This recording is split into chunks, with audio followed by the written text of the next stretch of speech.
Meus irmãos, alguma vez na tua vida, você já perguntou: Deus, onde é que o Senhor está? Onde está Deus? Eu não sei, não é para se sentir mal, não é para te reprovar com a resposta, mas eu sou humano e eu já passei por situações onde eu perguntei: Deus, cadê o Senhor? Onde o Senhor está? Essa semana, quinta-feira, e na verdade, toda quinta-feira, um dos pastores ministram um tempo de oração e reflexão com os colaboradores, os funcionários da nossa igreja. Não é? E nessa última quinta-feira eu fui escalado para estar com os funcionários, trazendo uma palavra e também ouvindo os pedidos de oração daqueles que ajudam tanto a gente, daqueles que mantêm essa casa limpa, daqueles que mantêm tudo isso funcionando. E aí, irmãos, essa semana então eu fiz uma pergunta para eles.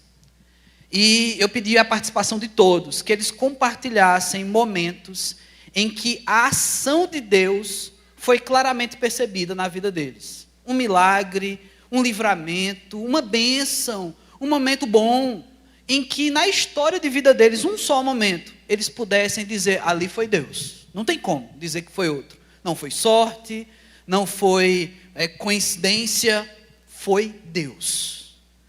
E foi muito interessante porque eles foram desenvolvendo ali momentos da vida deles, e cada um na sua perspectiva, e muitos disseram: pastor, já tem tantos momentos que Deus tem agido na minha vida, que se fosse para dizer todos, eu não ia deixar ninguém mais falar.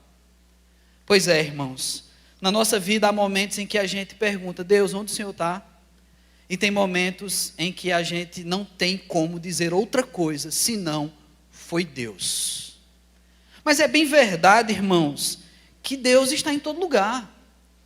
A presença de Deus é constante, e desde a criação, desde a fundação do mundo, o pastor Marcos trouxe mensagens na criação, e já existia Deus. Deus sempre existiu, na verdade. E Ele continua existindo. E nós conhecemos atributos como onipresença. Deus está em todo lugar. Mas aí, irmãos, como? Conhecendo esse fato, sabendo que racionalmente a gente já sabe que Deus está em todo lugar, como é que a gente pode, em algum momento da nossa vida, perguntar: mas Deus, onde o Senhor está? Então leia comigo Gênesis capítulo 3, a partir do versículo 8. Abra aí sua Bíblia, Gênesis capítulo 3, a partir do versículo 8. Vamos ver o que é que diz aí a palavra de Deus. Momentos, dias, tempos depois de Deus ter criado homem e mulher, ter criado o mundo e ter dado para eles a missão de cuidar daquilo que tudo que foi criado. Ainda no início da nossa Bíblia, Gênesis 3:8 diz: quando ouviram a voz do Senhor, Deus, que andava no jardim pela viração do dia, esconderam-se da presença do Senhor Deus, o homem e sua mulher, por entre as árvores do jardim. E chamou o Senhor Deus ao homem e lhe perguntou: onde estás? Ele respondeu: ouvi a tua voz do jardim, e porque estava nu, tive medo e me escondi. Meus irmãos, o que é que está acontecendo aqui? Homem e mulher, o início da humanidade, eles falharam, eles pecaram, eles desobedecendo a Deus, porque só havia até então uma ordem restritiva de Deus, que era não acessar a árvore do conhecimento e do bem e do mal. E foi justamente dessa árvore que era proibida, pela qual o homem, a humanidade, o início de tudo, pecaram, desobedecendo a Deus. Posteriormente, eles tinham então esse encontro com Deus, na viração do dia, ao findar da tarde. Eles se encontravam e caminhavam com Deus, porque em Gênesis já trata isso como uma relação. O homem caminhava, o homem tinha essa presença de Deus. Mas, uma vez que fora desobedecido aqui à vontade de Deus, a tentativa do homem é se esconder.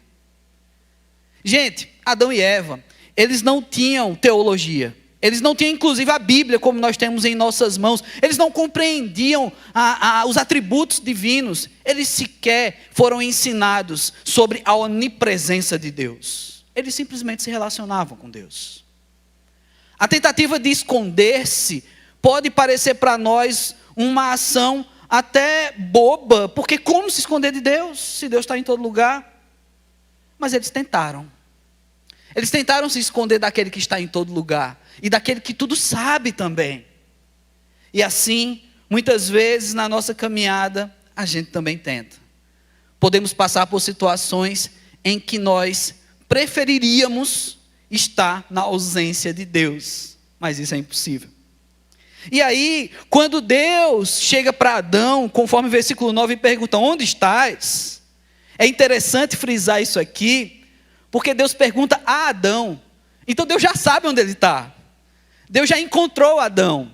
E essa pergunta não é uma pergunta Deus querendo encontrar. Ele já encontrou.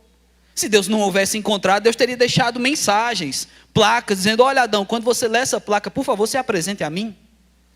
Mas ele já sabia onde ele estava. A pergunta de Deus é para que Adão reconheça a sua pequenez, de dizer: olha, eu não consigo me esconder do Senhor. Onde é que estás, Adão? Onde é que está o teu coração? Onde é que está a tua mente tentando se esconder de mim, de Deus? E Deus faz essa pergunta. E Adão, inclusive, responde: eu ouvi a tua voz, porque estava nu, tive medo e me escondi. Guarda essas palavras. Estava nu, tive medo e me escondi. Pois isso vai guiar muito do que a gente vai pensar aqui nessa reflexão. Avançando um pouco, Gênesis 17, versículo 1. Avança aí sua Bíblia. Gênesis 17, versículo 1. O pessoal da cabine de multimídia deve me agradecer. Eu não estou usando slides, né? O pastor Marcos dá muito trabalho para a turma hoje. Vocês estão descansando, né? Fiquem bem à vontade aí. Mas não percam a atenção também ao culto. Gênesis 17, versículo 1 diz: quando atingiu Abrão a idade de 99 anos, apareceu-lhe o Senhor e lhe disse: eu sou Deus Todo-Poderoso, anda na minha presença e sê perfeito. Anda na minha presença e sê perfeito. A sequência desse texto, irmãos, é quando Deus começa a desenrolar todo o seu plano para a vida de Abrão. Esse plano, inclusive profético, traz a Abrão até um novo nome, onde lhe é acrescentado uma vogal: Abraão. E no desenrolar de tudo isso, as palavras iniciais de Deus: Abrão, anda na minha presença e ser perfeito. Então a gente viu aqui duas situações, onde um tenta se esconder de Deus, é impossível. Onde outro é dado por Deus a direção: anda na minha presença, sendo que Deus é presente em todo lugar. Então por que Deus está mandando Abrão andar na presença dele? O que é que significa essa presença de Deus? E é sobre isso que a gente vai conversar hoje. Abra sua Bíblia em Mateus, capítulo 28, a partir do versículo 1. Esse será o texto da nossa reflexão. Esse é o texto que eu gostaria que os irmãos mantivessem as suas Bíblias abertas durante essa mensagem. Mateus 28, versículo 1. Aqueles cuja Bíblia tem aqueles títulos já devem ter percebido que momento é esse, que texto é esse. Texto esse normalmente pregado em outro período do ano, não é? Não posteriormente ao Natal, não no início do ano, mas normalmente em Páscoa. É o texto da ressurreição de Cristo Jesus. É o texto em que ele já ressuscitou. E é sobre a presença de Deus, sobre esse sentimento que pode entrar e reverberar na nossa vida, no nosso coração, de um Deus que às vezes não está presente. É sobre isso que a gente vai conversar, baseado nesse texto. Mateus 28, a partir do versículo 1. Num findar do sábado, ao entrar o primeiro dia da semana, Maria Madalena e a outra Maria foram ver o sepulcro. E eis que houve um grande terremoto, porque um anjo do Senhor desceu do céu, chegou-se, removeu a pedra e assentou-se sobre ela. O seu aspecto era como um relâmpago, e a sua veste alva como a neve. E os guardas tremeram, espavoridos, e ficaram como se estivessem mortos. Mas o anjo, dirigindo-se às mulheres, disse: não temais, porque sei que buscais Jesus que foi crucificado. Ele não está aqui, ele ressuscitou, como tinha dito. Vinde ver onde ele jazia. Ide, pois, depressa e dizei aos seus discípulos que ele ressuscitou dos mortos e vai adiante de vós para a Galileia. Ali o vereis. É como vos digo. E, retirando-se elas apressadamente do sepulcro, tomadas de medo e grande alegria, correram a anunciá-lo aos discípulos. E eis que Jesus veio ao encontro delas e disse: salve. E elas, aproximando-se, abraçaram-lhe os pés e adoraram. Então Jesus lhes disse: não temais. Ide avisar aos meus irmãos que se dirijam a Galileia e lá me verão. Oremos mais uma vez. Pai, abençoa, Senhor Deus, a tua igreja, ó Pai, com a tua palavra, Senhor Deus. Que as palavras dos meus lábios, o meditar do meu coração sejam agradáveis ao Senhor. E que sejam as tuas palavras, não as minhas, que encontrem morada em cada coração. Aqui, ó Pai, em nome de Jesus Cristo. Amém.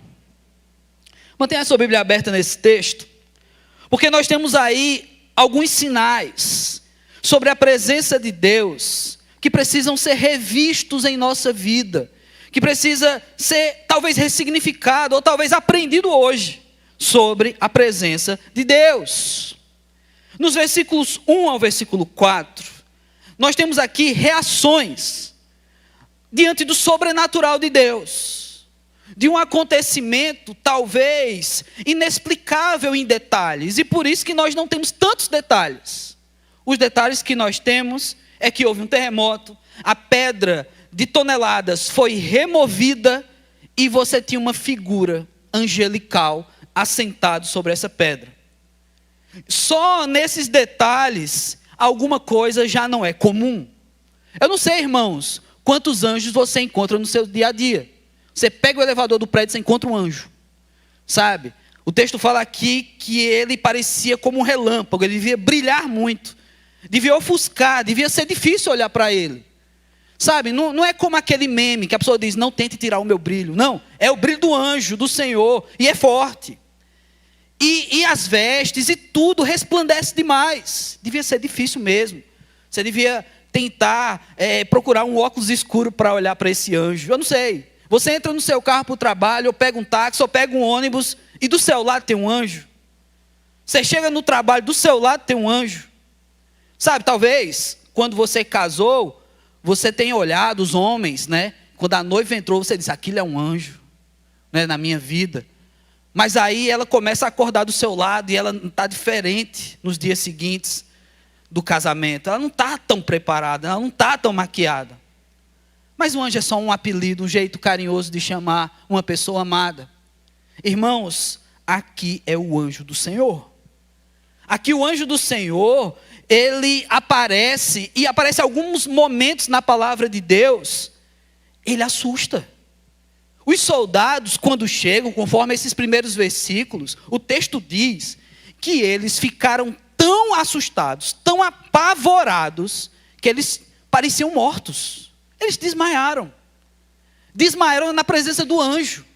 Dessa visão maravilhosa, mas provavelmente assustadora. Mas tem um detalhe, irmãos. Quem disse que esses soldados sabiam que eles estavam vendo? Quem disse que esses soldados viviam na presença do Senhor? Quem disse que esses soldados compreendiam de coisas inexplicáveis e que nós compreendemos? Outros que também reagiram aqui foram as mulheres. Essas mulheres também tiveram medo, porém, aquelas a quem já tinham conhecido a Jesus, aquelas que haviam procurado viver na presença de Deus, pois elas já eram novas criaturas, essas mulheres, elas tiveram um contato com o anjo. Elas tiveram um diálogo com o anjo. Olha como a experiência muda. Aqueles que não têm o conhecimento, aqueles que não sabem sobre a presença de Deus, aqueles que não buscam a presença de Deus, esses têm medo, até desmaiam, não compreendem. Aquele que busca ao Senhor, aquele que vive na presença de Deus, aquele que constantemente busca entender as coisas de Deus, ainda que aconteça algo assustador, você vai ter a oportunidade de entender. Você vai ter a oportunidade de ter uma tradução daquilo, e o anjo assim faz. O anjo explica. Há um outro momento na Bíblia, também de uma aparição de um anjo, que eu acho interessante compartilhar agora. Atos, capítulo 10, versículos 30 a 33. Diz a palavra de Deus. Respondeu-lhe Cornélio: faz hoje 4 dias que por volta dessa hora estava eu observando em minha casa a hora 9ª de oração. E eis que se apresentou diante de mim um varão de vestes resplandecentes e disse: Cornélio, a tua oração foi ouvida, as tuas esmolas e as tuas esmolas lembradas na presença de Deus. Manda, pois, alguém a Jope chamar Simão, por sobrenome Pedro. Acha-se ele ali hospedado na casa de Simão, o curtidor, à beira-mar. Portanto, sem demora, mandei chamar-te e fizeste bem em vir. Agora, pois, estamos todos aqui, na presença de Deus, prontos para ouvir tudo o que foi ordenado da parte do Senhor. Olha o que está acontecendo aqui, irmãos. As primeiras campanhas missionárias, o início de tudo do que conhecemos como igreja, em Atos. Nós temos um homem, um simples homem, que foi impactado pela mensagem do Evangelho. Esse homem está buscando a Deus, e ele está justamente no momento de oração. Ele está buscando a presença de Deus. E ele, nesse momento de oração, tem essa visão. Aparece esse anjo na frente dele, um homem resplandecente. E esse homem, esse Cornélio, orando, como ele está na presença de Deus e buscando a Deus, a reação dele foi conversar com o anjo, foi ouvir a mensagem do anjo. A mensagem do anjo, então, é o reconhecimento de que as orações dele são ouvidas, de que as ações dele são vistas por Deus, e que Deus o abençoaria. E que bênção é essa, irmãos? Cornélio tem a oportunidade de receber um missionário em casa. Cornélio tem a oportunidade de abençoar o campo missionário. Antes de existir instituições missionárias, antes de existir todo um projeto, seminários, preparação de missionários, os primeiros. E aqui Cornélio tem a oportunidade de ser partícipe de um projeto missionário sem nem saber. Simplesmente porque ele está buscando a Deus e ele tem uma mensagem de Deus para a vida dele. Sabe, irmãos, como nós precisamos entender essas coisas. Como nós precisamos, buscando a Deus, receber da sua mensagem, receber os seus anjos, que enviam mensagens, nos dando a oportunidade de participar da obra de Deus. Aqueles que buscam a presença de Deus participam da sua obra. São engajados, envolvidos. Ah, pastor, mas eu não sei. Eu não sei se o pastor Naum já ouviu alguém dizer: pastor, eu não tenho nenhum dom. Aí você dizer isso para o pastor que trabalha com a rede ministerial, sabe, o pastor Naum ouviu uma palavra dessa, dizer que a pessoa não tem dom, ele deve agir como esses soldados, cair como se estivesse morto. Porque, meus irmãos, não existe pessoas sem dons, porque a Bíblia diz que Deus dá gratuitamente. Gente, o maior interessado nos dons de Deus é Deus. Ele é o maior interessado que você tenha dons. Então falar que não tem é um tipo de palavra que não conecta, não faz sentido.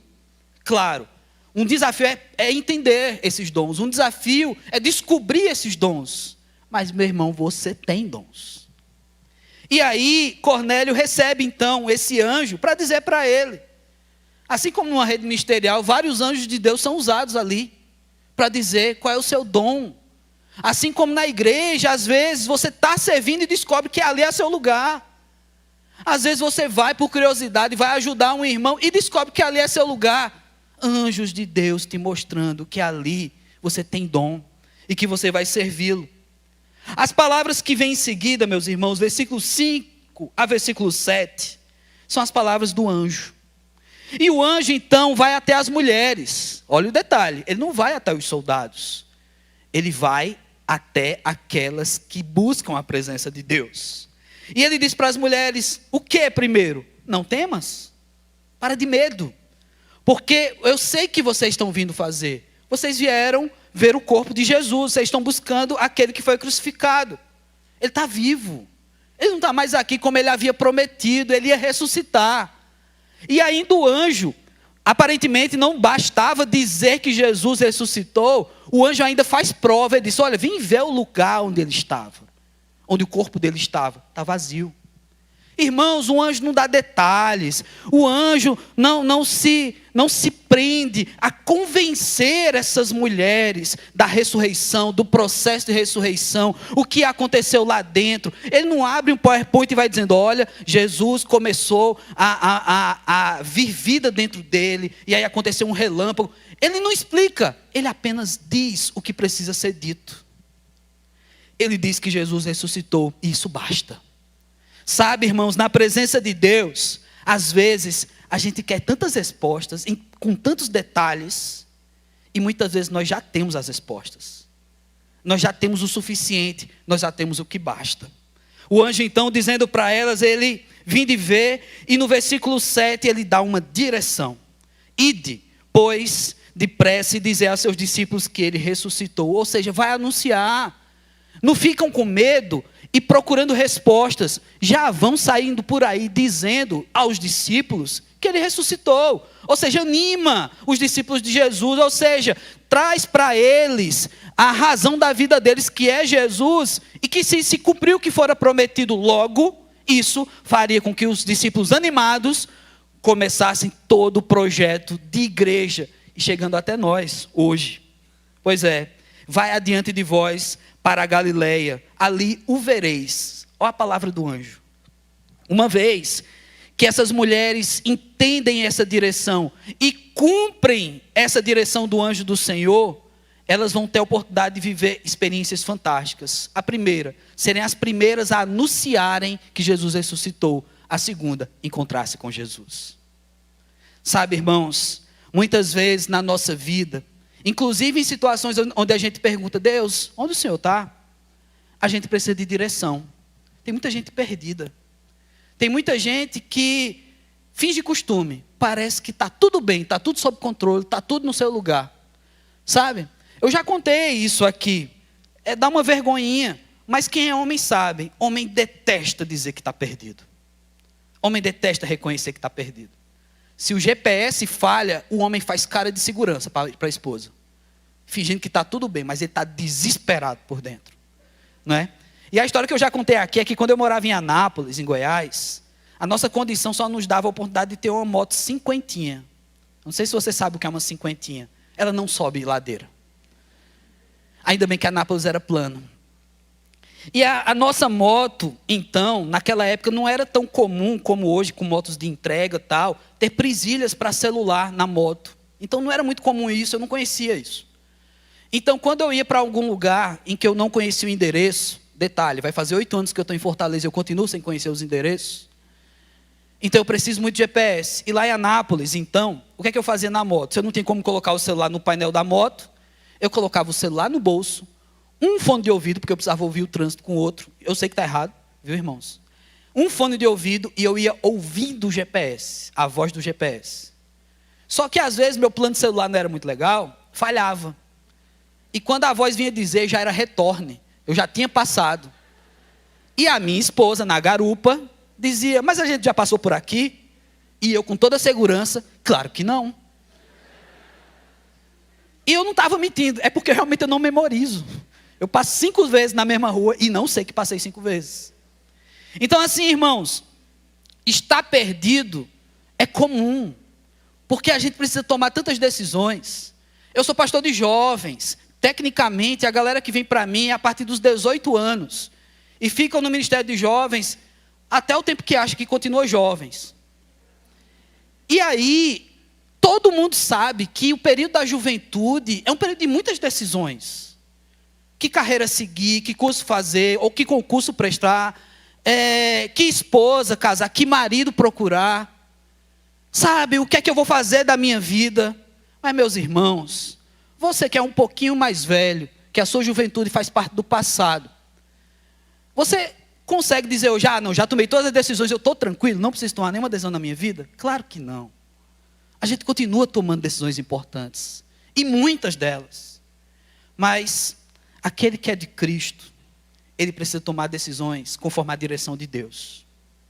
E isso é um grande desafio para os crentes. É um grande desafio. Essas mulheres, elas têm do anjo uma direção de Deus para a vida delas. E a gente precisa prestar atenção o que essa direção de Deus traz para a vida delas. A gente está aqui para falar sobre a presença de Deus? Pois é. Elas estão na presença do anjo de Deus. Elas estão buscando uma relação com Deus. Elas conheceram Jesus Cristo. Isso já basta.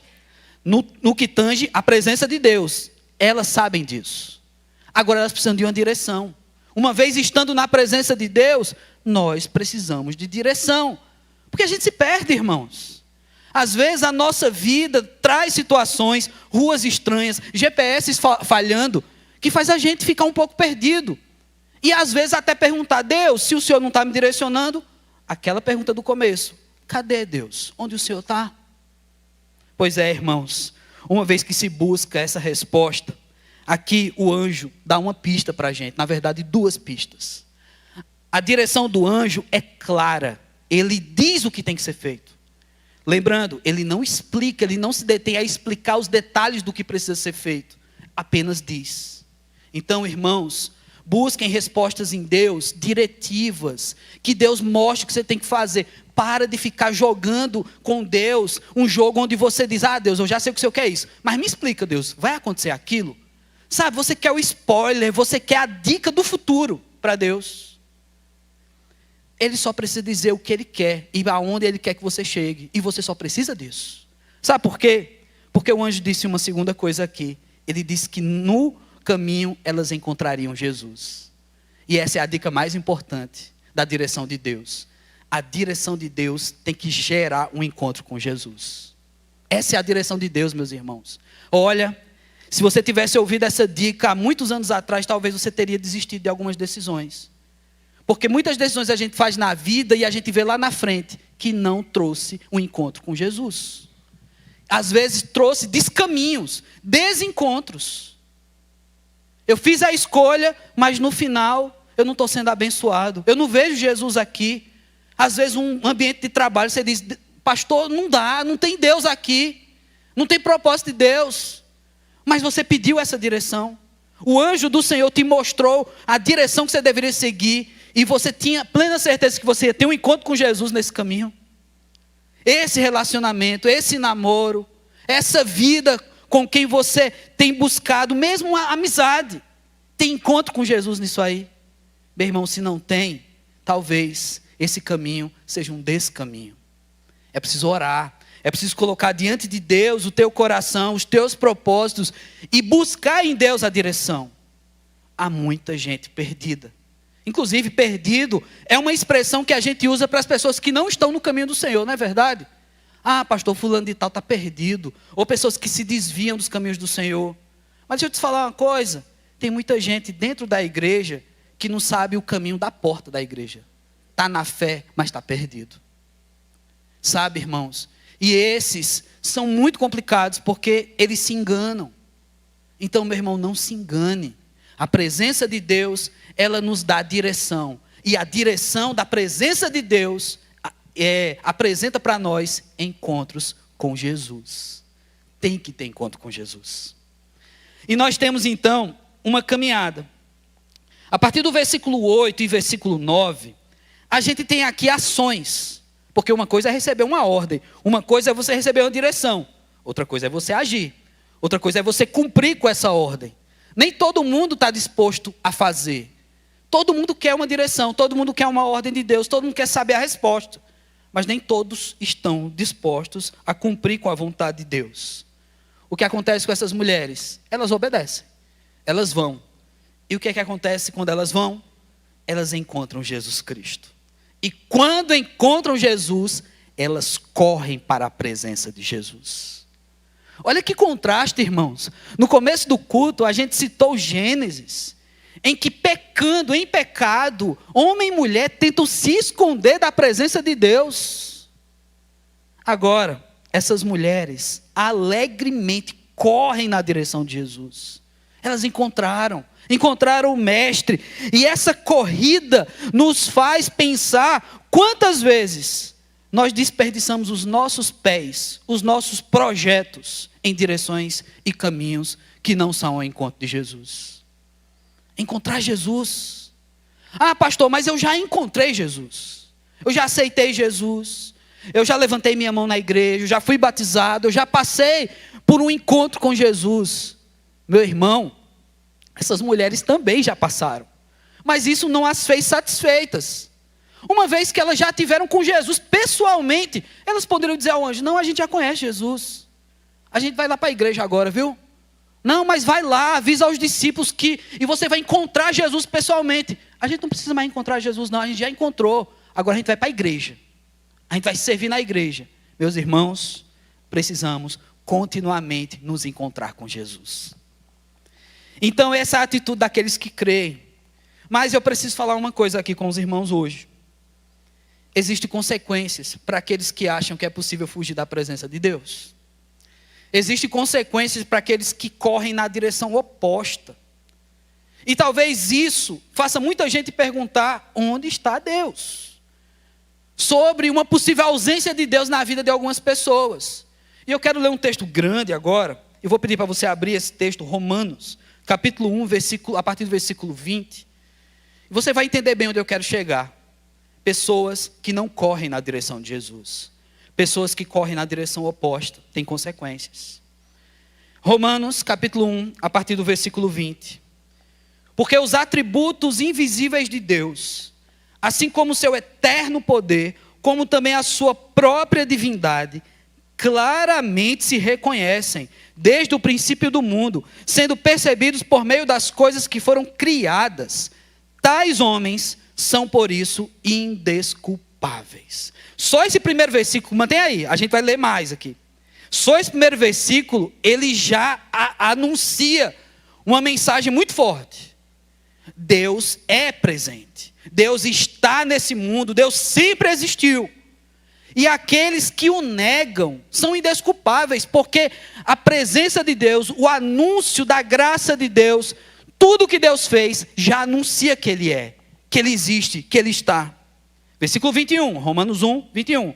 Porquanto, tendo conhecimento de Deus, não o glorificaram como Deus, nem lhe deram graças, antes se tornaram nulos em seus próprios raciocínios, obscurecendo-lhes o coração insensato, inculcando-se por sábios, tornaram-se loucos, e mudaram a glória de Deus incorruptível em semelhança à imagem de homem corruptível, bem como de aves, quadrúpedes e répteis. Por isso, Deus entregou tais homens à imundícia, pelas concupiscências do seu coração, para desonrarem o seu corpo entre si, pois eles mudaram a verdade de Deus em mentira, adorando e servindo a criatura em lugar do Criador, o qual é bendito eternamente. Amém. Por causa disso, os entregou Deus às paixões infames, porque até as mulheres mudaram o modo natural de suas relações íntimas por outro, contrário à sua natureza. Semelhantemente, os homens também, deixando o contato natural da mulher, se inflamaram mutuamente em sua sensualidade, cometendo torpeza, homens com homens, e recebendo em si mesmo a merecida punição do seu erro. E por haverem desprezado o conhecimento de Deus, o próprio Deus os entregou a uma disposição mental reprovável, para praticarem coisas inconvenientes, cheios de toda injustiça, malícia, avareza, maldade, possuídos de inveja, homicídio, contenda, dolo e malignidade, sendo difamadores, caluniadores, aborrecidos de Deus, insolentes, soberbos, presunçosos, inventores de males, desobedientes aos pais, insensatos, pérfidos e sem afeição natural e também sem misericórdia. Talvez isso nos cause medo. Essa lista existe, irmãos. Está tudo no Big Brother, em outros lugares. Essa lista existe. Está por aí. E talvez muito próxima a nós. E talvez na nossa família. E talvez do lado do seu trabalho, do seu ambiente escolar. Não sei. Irmãos, em todo esse texto, Paulo diz que essas pessoas estão na presença de Deus. Foi o próprio Deus. Foi o próprio Deus que os colocou em condições reprováveis. Porque eles decidiram negar a Deus apesar da sua presença. Sabe, irmãos, isso é triste. Isso é difícil de engolir. Ah, pastor, então o senhor está dizendo que essas pessoas dessa lista, homossexuais, essas pessoas que desobedecem os pais, essas pessoas inconvenientes, chatas, cheias de toda injustiça, essas pessoas não têm mais chance? Não. Essas pessoas estão colhendo, na verdade, elas têm chance sim. Elas estão colhendo do desagradar a Deus, do desobedecer a Deus. Assim como Adão e Eva tentou se esconder, eles estão se escondendo, mas nos seus pecados. Mas Deus é presente. É Deus que está permitindo que tudo isso aconteça. Logo, esse mesmo Deus, cheio de misericórdia, cheio de amor, pode perdoar essas pessoas. Pode trazer nova vida. Pode tirar dessas pessoas todas essas atitudes que os levam a pecar e colher o fruto desse pecado.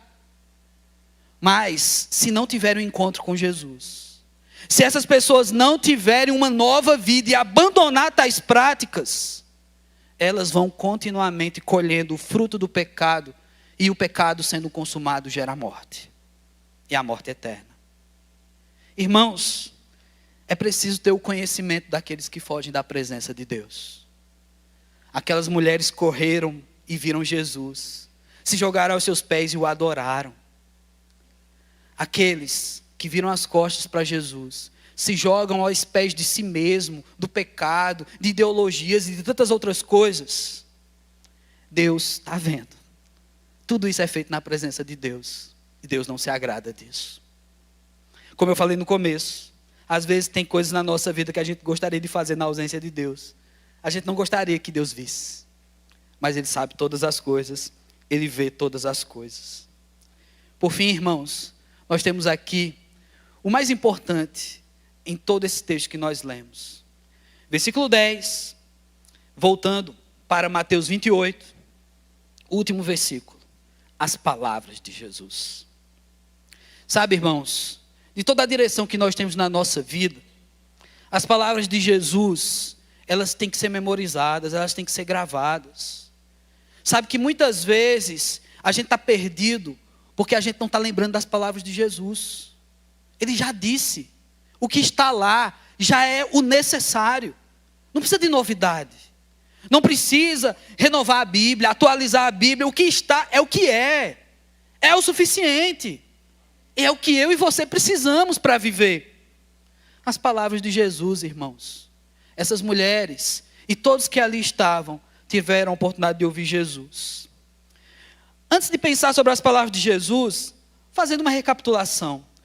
Conforme o versículo 4, os soldados tiveram medo diante do sobrenatural, diante da presença de Deus, a revelação da presença de Deus, o anjo. No versículo 5, as palavras são do anjo. E o que é que o anjo diz aí no versículo 5, irmãos? Não temas. Não temas. Meu irmão, minha irmã, eu sei que essa lista de Romanos que eu li deve ser um dos grandes motivos para você ter medo do futuro, medo dos filhos. Eu tenho medo disso. Medo do futuro do Brasil, do futuro do mundo. Eu sei que você pode ter medo, inclusive essa lista pode fazer parte disso. Mas o anjo diz, não temas. Sabe, irmãos, mas às vezes as palavras do anjo ainda não são suficientes. Já pensou nisso? Um anjo aparecer na tua frente e dizer, para com isso, para de ter medo. E você evitar a palavra do anjo e dizer assim, anjo, vai para lá. Às vezes a gente faz isso, sabia? Deus envia anjos dizendo para a gente isso. Você sabe que lá em Apocalipse, na carta às 7 igrejas, quando falar o anjo da igreja, é referido aos pastores da igreja, aos líderes. E claro, irmãos, eu não estou querendo me colocar aqui na posição de anjo. Eu acho que o anjo é muito mais bonito e muito maior do que eu. E eu não estou resplandecendo aqui. No máximo que você está vendo é o brilho da minha careca por causa dessas luzes. É o máximo que você está vendo. Não é? Então nem é meu. Não é? Eu sou como a lua aqui. Né? A luz vem e reflete nos irmãos.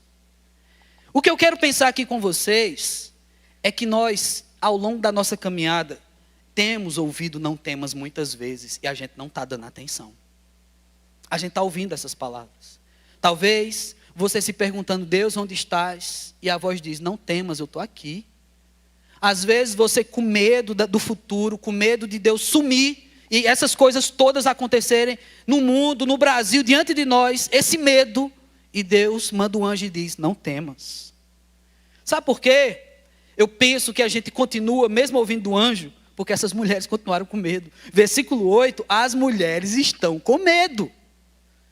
Elas ouviram do anjo, e eu elogiei tanto essas mulheres, não é? Elas foram obedientes, elas ouviram a voz, elas estavam na presença de Deus, elas tiveram contato com o anjo e dialogaram com ele, e o anjo disse, não tema, mas conforme o versículo 8, elas ainda tinham medo.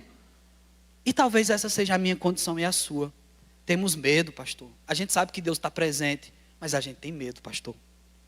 E aí, o versículo 10, sim. Agora são as palavras de Jesus, meu irmão. Jesus diz, não temas. Agora já não é o anjo do Senhor, não é um pastor, não é um enviado de Deus, é Jesus Cristo dizendo, não temas. E o que é que você precisa mais do que ouvir essas palavras? O que mais você deseja de Deus? O que mais você busca no Senhor? Senão essas simples palavras. Eu não sei qual é a situação na sua vida, eu não sei que medo pode ser desencadeado, eu não sei o que está acontecendo na tua família, eu não sei se essa lista de Romanos está muito perto de você. Mas as palavras de Jesus são, não temas. Por fim, abra sua Bíblia em 1 João, capítulo 4, versículos 18 e 19. A gente abriu a Bíblia hoje lá no comecinho, agora a gente já está bem pertinho do final, conforme as nossas Bíblias são impressas. 1 João, capítulo 4, versículos 18 e 19. Diz a palavra de Deus. No amor não existe medo. Antes, o perfeito amor lança fora o medo. Ora, o medo produz tormento. Logo, aquele que teme não é aperfeiçoado no amor. Nós amamos porque Ele nos amou primeiro. Você sabe disso. Você conhece esses versículos. Porque temos medo, irmãos. Somos humanos, somos de carne e osso. Alguns mais carne do que osso, outros mais osso do que carne.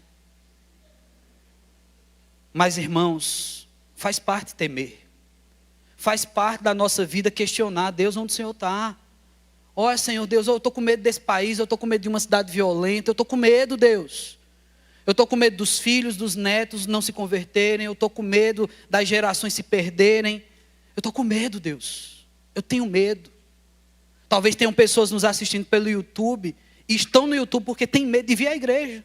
Medo de sair de casa. Medos. Temos muitos. Mas quando a gente lê esse texto, o que é que isso causa na gente? No amor não existe medo. Meu Deus, o que é que está acontecendo comigo, Deus? No amor não existe medo. O perfeito amor lança fora o medo. Eu quero isso, Deus. Onde é que vende? Eu quero o perfeito amor. Onde é que eu encontro isso? E o versículo 19 de 1 João 4. Nós amamos porque Ele nos amou primeiro. O amor já está em nós. O amor que lança fora o medo já é nos dado. Então, meu irmão, minha irmã, baixa a tua cabeça. Você que tem buscado a presença de Deus. Você que veio a um culto, de repente, Deus, fala comigo ali. Eu quero buscar a tua presença. Você que está perdido. Você que está com medo.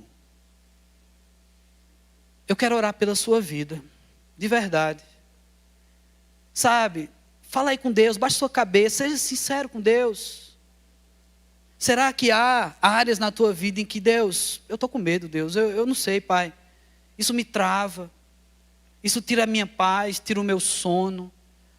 Deus, onde o Senhor está? Eu não consigo te ver ali naquela situação, nesse tal contexto.